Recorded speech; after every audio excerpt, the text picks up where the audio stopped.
প্রথম দফায় ম্যাসিভ ভোটদান আমরা দেখেছি, 93% ভোটদান।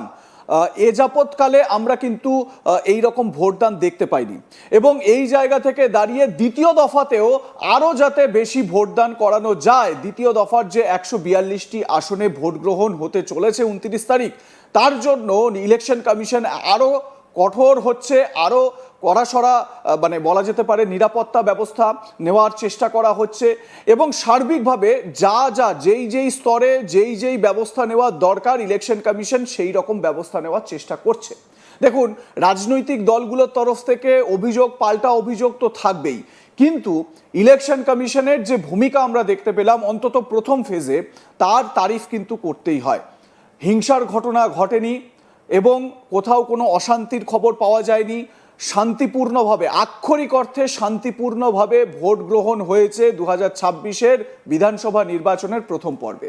এবার অপেক্ষা দ্বিতীয় দফায় এমন কি করতে চলেছে ইলেকশন কমিশন, যেটাতে করে মমতা বন্দ্যোপাধ্যায়ের জন্য বা তার যে দল তৃণমূল কংগ্রেসের জন্য চাপ বাড়তে পারে, সেটাও এবারে আমরা আলোচনায় আনার চেষ্টা করব।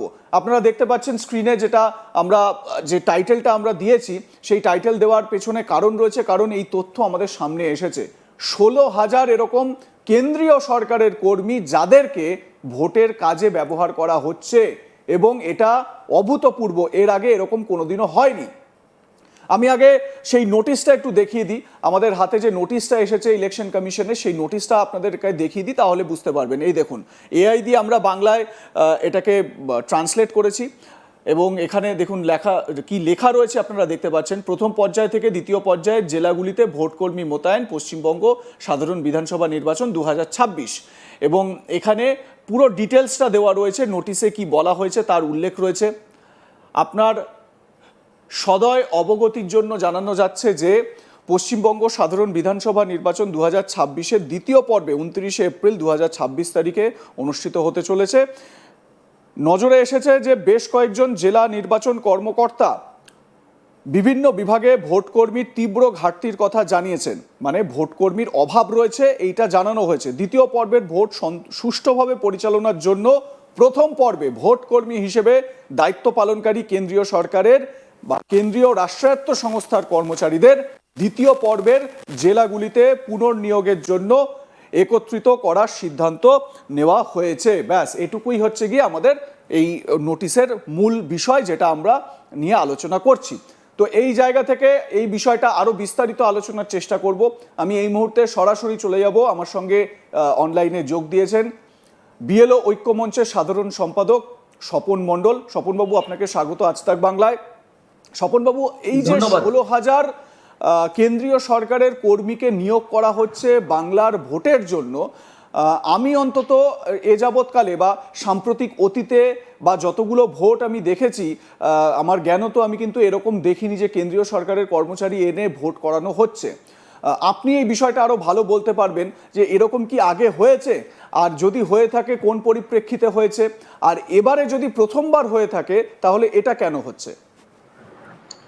একটা তথ্যগত সংযোজন আমি করতে চাই। হ্যাঁ, প্রথমত এই যে 16,000 কর্মী নিয়োগ করা হচ্ছে, যেটা বলা হচ্ছে আর কি, হ্যাঁ, এটা কিন্তু অতিরিক্ত 16,000।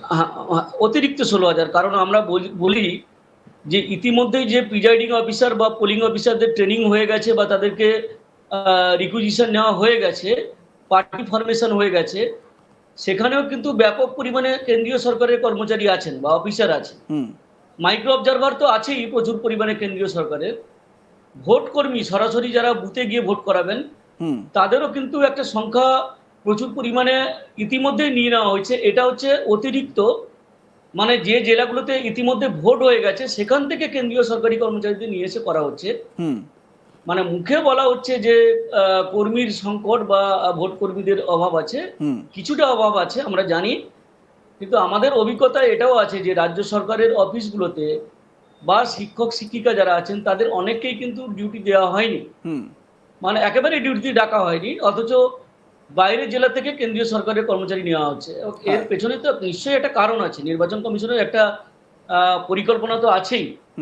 এবং বলা বাহুল্য সেই পরিকল্পনাটা হচ্ছে যে এই যে আমরা বারবার করে বলেছি না, গতকালও যেমন আমরা সিওকে চিঠি দিয়েছি স্পেশাল অবজারভারকে চিঠি দিয়েছি হ্যাঁ।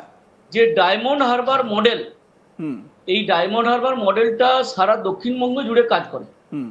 শুধুমাত্র যে ডায়মন্ড হারবারে কাজ করে তা নয়, দক্ষিণ চব্বিশ পরগনা, উত্তর চব্বিশ পরগনা, হাওড়া, হুগলি এবং কলকাতা, হ্যাঁ। এই 5টা জেলাতে ডায়মন্ড হারবার মডেল কাজ করে। হ্যাঁ। আমরা কালকে যে চিঠি দিয়েছি সেখানে বলেছি যে ডায়মন্ড হারবার মডেলকে যদি ইনঅ্যাক্টিভ না করতে পারে নির্বাচন কমিশন, হুম। সেটাকে যদি ক্র্যাশ ডাউন না করতে পারে, সেটাকে যদি ধূলিসাৎ না করতে পারে, তাহলে কিন্তু সুষ্ঠু স্বাধীনভাবে নির্বাচন এবং শান্তিপূর্ণ নির্বাচন করাটা খুব মুশকিল হয়ে যাবে নির্বাচন কমিশনের পক্ষে। হুম। এই যে এত কেন্দ্রীয় সরকারি কর্মচারীদের এখানে নিয়োগ করা হচ্ছে, হুম। মূলত প্রিজাইডিং এবং পোলিং অফিসারে, তার মূল কারণটা হচ্ছে কি যে বুথগুলোতে ভেতরে যে লোকগুলো থাকবে হ্যাঁ। সেইগুলো যাতে শাসক দলের সঙ্গে হাত না মিলিয়ে ফেলে। আচ্ছা। মূল লক্ষ্য আমার যতটুকু মনে হয় যে গতবারে যেটা করতে পেরেছিল, মূলত রাজ্য সরকারের কর্মচারীরা ছিল হুম। ডায়মন্ড হারবারে লোকসভা ইলেকশনের সময়। হুম। তার ফলে কি হচ্ছে, অধিকাংশ প্রিজাইডিং অফিসার মুখ বন্ধ করে শাসক দল যা অত্যাচার করেছে, হুম। যা ভোট লুট করেছে, ছাপ্পা মেরেছে, হ্যাঁ। সব মুখ মুখ বুঝে সহ্য করে চলে এসছে। হ্যাঁ। তারা জানে তো আমাদেরই সরকার, আমাদেরই গভর্নমেন্ট লাভবান হবে সেই কাজ করে। হ্যাঁ। কিন্তু সেটা মনে হচ্ছে যতটুকু আমার ধারণা, আমার যতটুকু রিডিং, নির্বাচন কমিশন যেমন police force, protection, paramilitary force, হ্যাঁ। তারপরে সাজোয়া গাড়ি, এগুলো যেমন একটা প্রস্তুতি, হ্যাঁ। ঠিক একইভাবে বুথের ভেতরে থেকে যারা কাজটা করবে হুম। তারা যাতে অন্তর্ঘাত না করে, তারা যাতে তৃণমূলের সঙ্গে হাত না মিলিয়ে নেয় হ্যাঁ। বা শাসক দলের সঙ্গে হাত না মিলিয়ে নেয়, সেই ব্যবস্থাটাও হচ্ছে বলে আমাদের মনে হয়।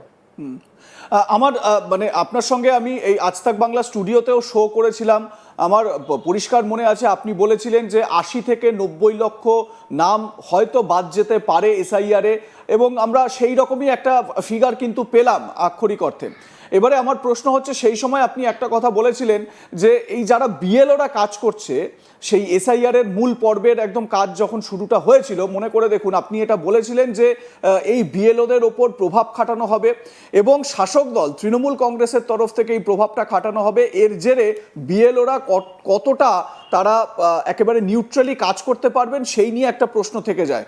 এবং আপনি কি আবারও মানে এই আশঙ্কাই দেখছিলেন, মানে ইলেকশন কমিশনের ভূমিকা বা ইলেকশন কমিশন যে অতিরিক্ত এই কেন্দ্রীয় সরকারের কর্মচারীদের এনে ভোট করাবে, এই বিষয়টাকে আপনি কিভাবে দেখেন? আর দ্বিতীয়ত হচ্ছে গিয়ে যে মানে রাজ্য সরকারের যে কর্মীরা যাদেরকে দিয়ে বুথের ভেতরে যারা কাজ করবে, তারাও কি কম্প্রোমাইজড হয়ে যেতে পারেন বলে আপনি মনে করছেন? না, এটা হয়েছে তো অতীতে, কম্প্রোমাইজ মনে করার ব্যাপার নয়। এর আগে হ্যাঁ। গত 2023 সালে 21 সালে যে বিধানসভা নির্বাচন, হ্যাঁ। সেখানেও শাসকপন্থী যারা শিক্ষক ছিলেন বা সরকারি কর্মচারী, হুম।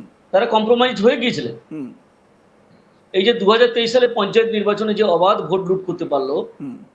রাজ্য সরকারের কর্মচারী শিক্ষকরা যদি সহযোগিতা না করতো, যদিও তাদের ভয় থাকে, যারা অনেক দূরে দূরে ভোট করাতে থাকেন তাদের প্রাণের ভয় থাকে, তো তো স্বাভাবিকভাবে তারা সরকারের সঙ্গেই সায় দিয়েছে, তাদের এই যে অপকর্ম তাদের সায় দিয়েছে।